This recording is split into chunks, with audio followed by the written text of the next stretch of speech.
kenapa dipersulit? Nanti kami, orang pengen suara kami, gimana kalau kami punya KTP?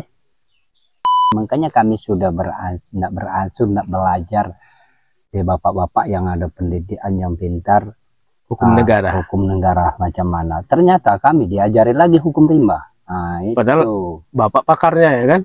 Kalau zaman dulu, waktu zaman Belanda itu Pak, sebenarnya keturunan kami dari Minangkabau. Dari Minangkabau. Ya. Pagaruyung. Iya. Jadi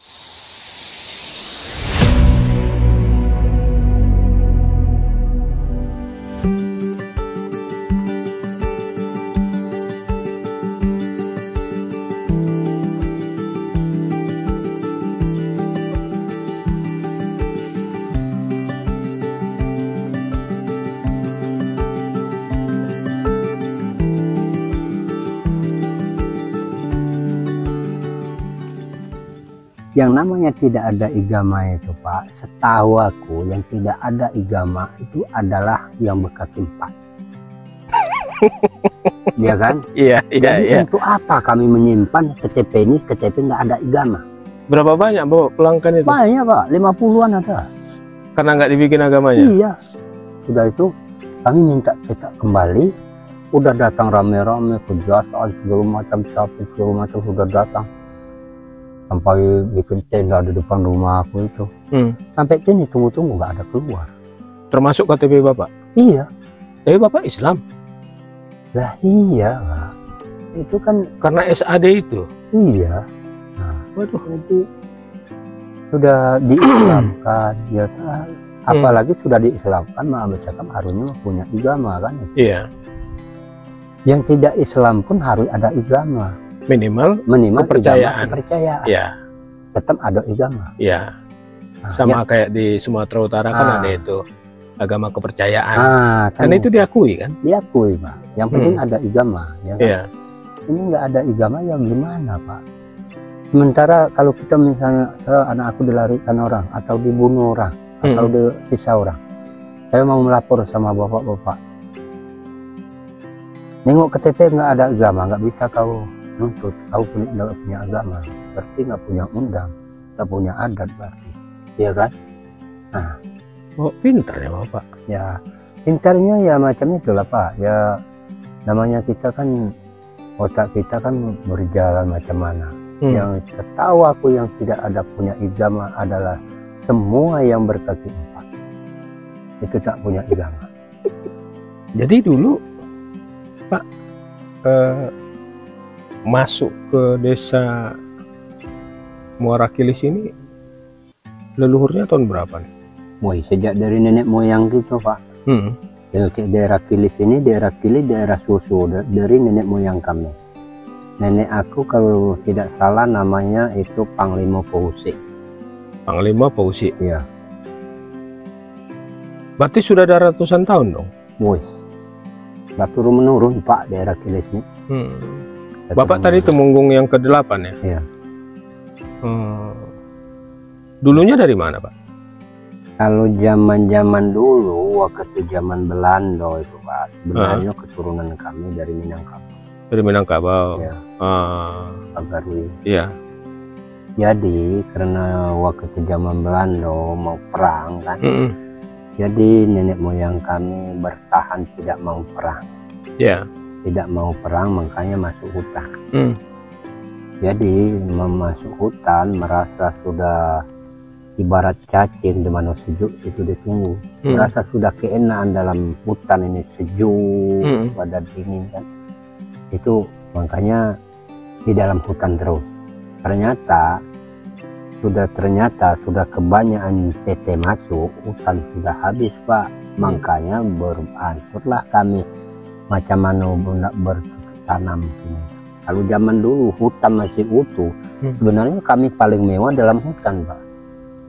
Soalnya seperti cari lauk-laukan banyak, seperti cari buah-buahan, musim buah-buahan hutan banyak, cari gerenang, cari balam banyak.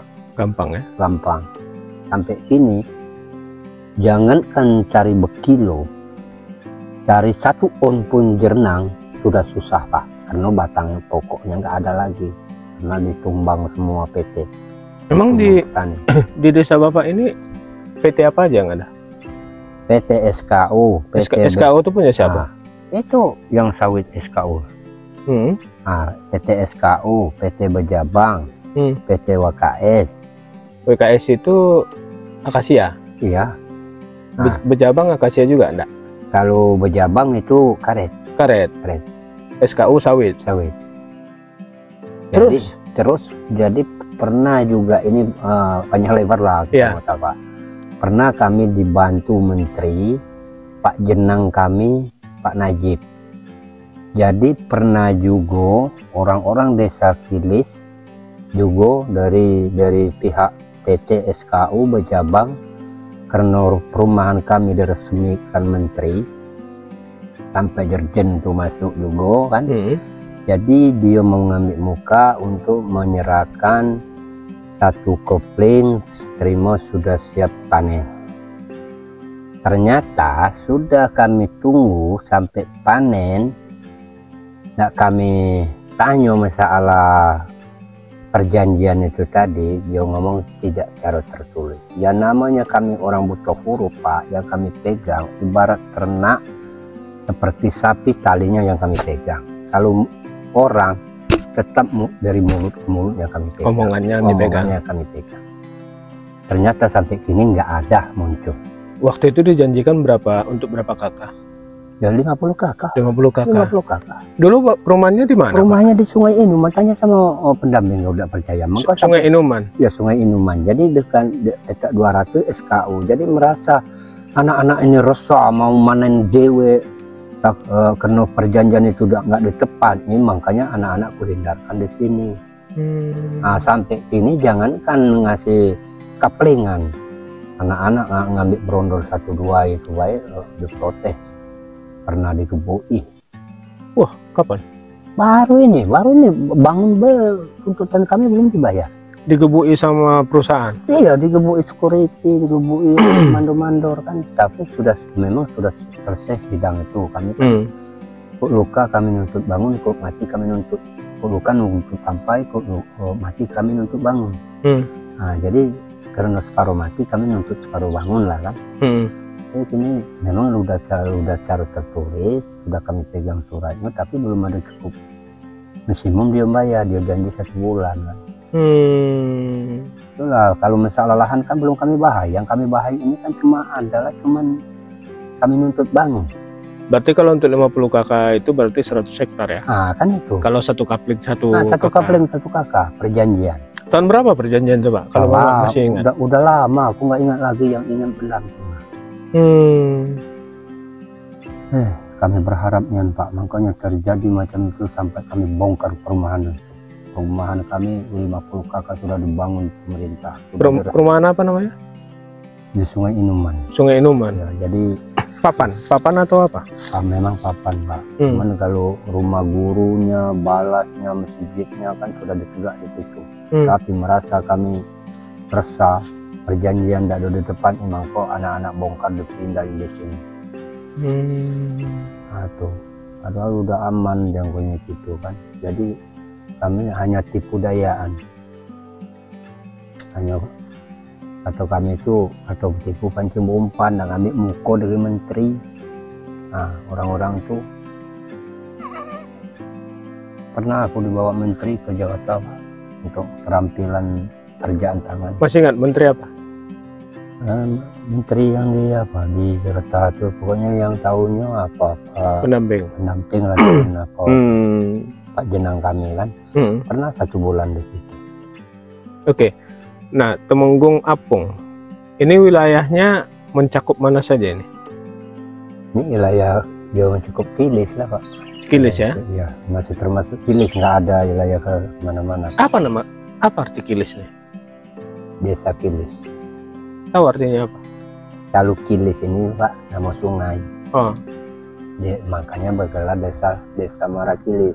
Oh, karena Bapak di Muara nih. Iya, karena itu kan tahun yang besar itu kan di Bapak lewat tadi kan Sungai Kilis tuh. Oh.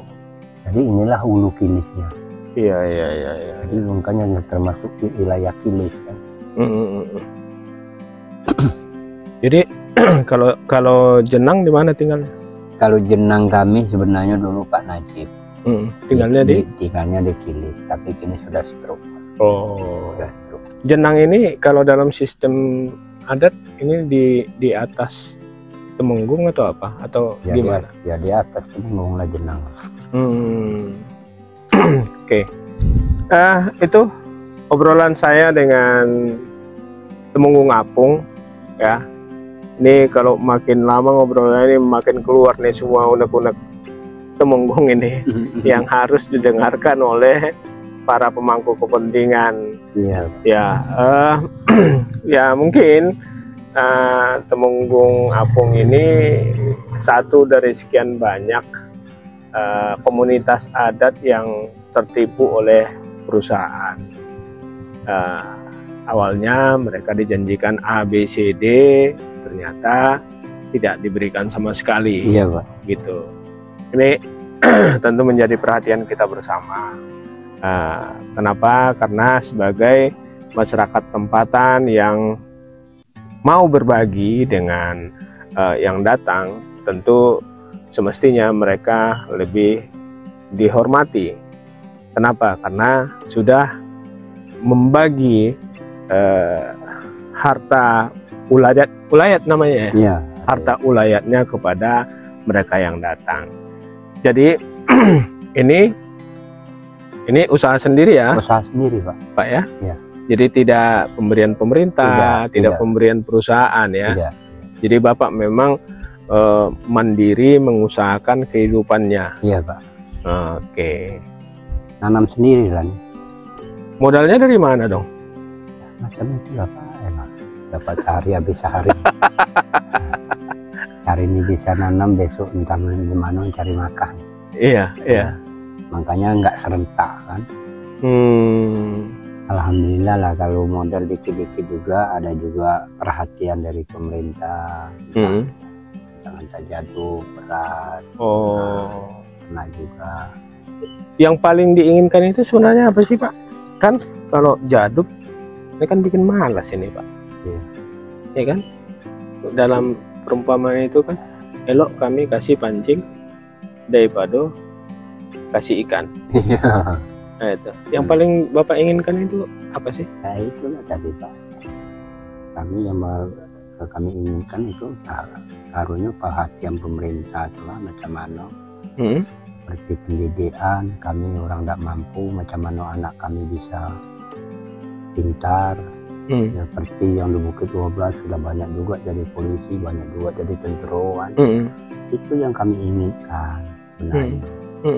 Setelah itu jangan sampai dianggap kami ini ibaratnya tidak ada penduduk. Tetap kami ini kan sudah warga Indonesia juga. Jadi harus jangan dianggap remeh. Kalau seandainya ada pun yang kekeliruan anak-anak kami, ataukah lalukan ke jalur adat, tidak bisa selesai ke jalur adat baru larinya ke jalur hukum. Kami pun mau beransur Pak, mau belajar macam mana secara jalur hukum. Karena selama ini kami kan jalur hukum rimba. Nah, jadi kami mengkonya berbau macam mana secara jalur hukumnya gimana, kan? Ternyata PT ini itu melakukan hukum rimba. Nah, kan itu PT. Siapa yang kuat dia yang menang. Nah, kan itu.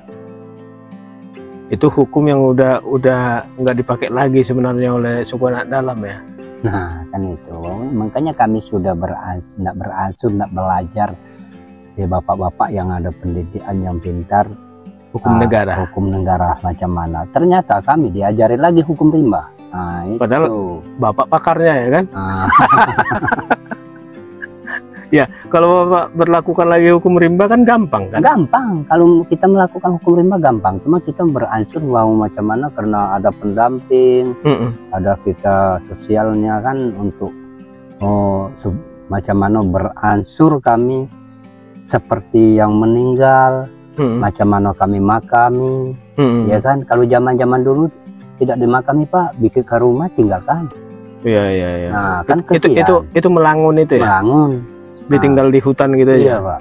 Jadi alhamdulillah kami sudah ada pendamping. Fasilitasi terus tiap bulan kan. Jadi beransur lah kini itu mana yang meninggal kami makami. Ini ada pemakaman kami. Jadi tanah umumnya. Jadi jangan sampai kami memohon tempat pemerintah, jangan sampai kami berbalik awal zaman Bengen. Kalau zaman Bengen kan dibuang kalau kawan meninggal.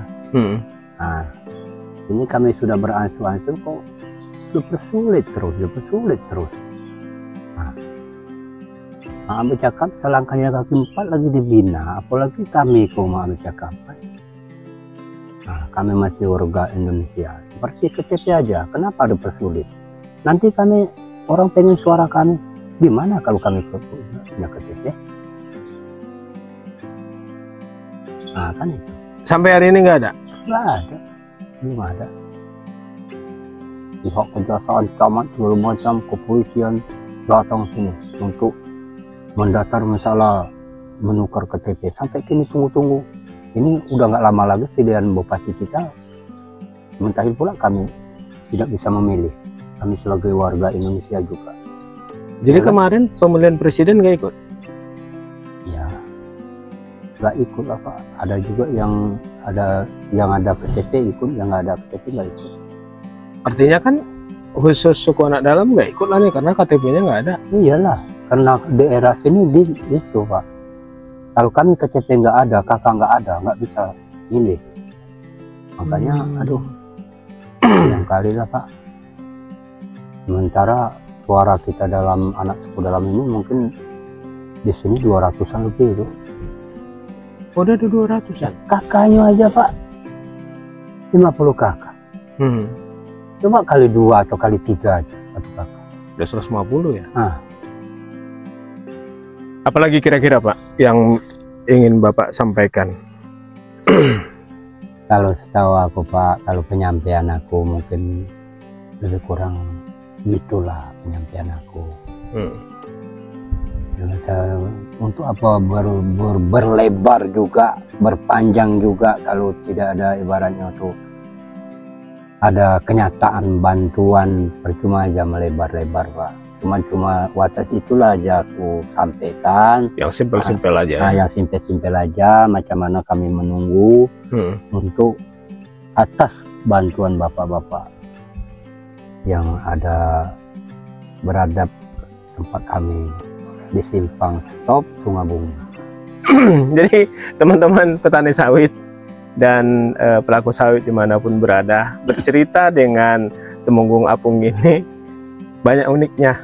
Walaupun usianya sudah kepala 6 tapi masih kelihatan muda, masih kelihatan energik gitu ya, karena memang dari keterbatasan cara berpikir beliau sangat sayang dengan masyarakatnya ya, masyarakat suku anak dalam tadi. Beliau berharap tidak ada lagi yang namanya manda-manda. Jadi menetap saja, lalu perbaiki kehidupan. Iya Pak. Begitu Pak ya? Iya Pak. Perbaiki kehidupan, ya bercocok tanam. Nah, disinilah sebenarnya Temenggung Apung butuh uluran tangan dari para pihak untuk gimana supaya kehidupan mereka lebih bagus lagi. Ya, kehidupan yang lebih bagus bukan berarti nanti mereka menghilangkan adat istiadat yang selama ini mereka pegang teguh, tapi justru mereka akan semakin semangat untuk melestarikan adat istiadat suku anak dalam tadi. Iya, Pak. Kenapa? Karena ekonomi mereka semakin membaik. Barangkali ini hanya secuil lah dari persoalan-persoalan yang kita hadapi keseharian di bumi pertiwi. Mereka yang tadinya berpindah-pindah, kalau istilah kerennya nomaden, kemudian memilih untuk menetap. Artinya ini sudah melawan kebiasaan. Tapi ternyata pilihan ini masih dihadapkan dengan banyak tantangan-tantangan tadi, gitu ya. Mudah-mudahan siapapun yang terketuk hatinya untuk memberikan yang terbaik buat komunitas suku anak dalam ini, tentu akan sangat berarti bagi mereka untuk melanjutkan hidup dan kehidupannya. Oke, saya dengan Temenggung Apung, mudah-mudahan beliau ini selalu sehat ya, Temenggung ya. Amin. Biar nanti kita bisa ketemu lagi, tapi tidak lagi ngobrolin keluhan, Iya, tapi berbagi. berbagi. Itu lagi.